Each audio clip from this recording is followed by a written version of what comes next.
అందరికీ నమస్కారం. అస్సలాము అలైకుం. వినాయక చవితి శుభ సందర్భంగా అందరికీ అడ్వాన్స్గా వినాయక చవితి పండుగ శుభాకాంక్షలు తెలుపుకుంటూ మాకు ఆదివాసీ ఆయిల్ యొక్క డిస్ట్రిబ్యూషన్ వచ్చింది. వాళ్ళే మాకు బ్యానర్ తయారు చేసి పంపించారు, చూశారు మీరు. అందుకోసం వినాయక చవితి సందర్భంగా ఆయిల్ కొన్న వారికి ఊది కడ్డీలు 200 రూపాయలు ఎంఆర్పిది. ఈ ఊది కడ్డీలు ఒక బాటిల్ పైన ఒకటి ఉచితంగా ఇవ్వబడును.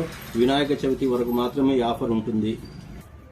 అలాగే వినాయక చవితి సందర్భంగా కాస్మెటిక్స్ మీరు ఏది తీసుకున్నా కూడా ఒకటికి ఒకటి ఉచితంగా ఇవ్వబడును. కాస్మెటిక్స్ మొత్తము డియోగా తీసుకోండి, పౌడర్స్ తీసుకోండి, కాస్మెటిక్స్ ఏది తీసుకున్నా ఒకటి వినాయక చవితి వరకు ఉచితంగా ఇవ్వబడును. By 1 get 1 free. అందరూ ఈ అవకాశాన్ని సద్వినియోగం చేసుకోవాల్సిందిగా కోరుచున్నాము. అందరికీ ధన్యవాదాలు.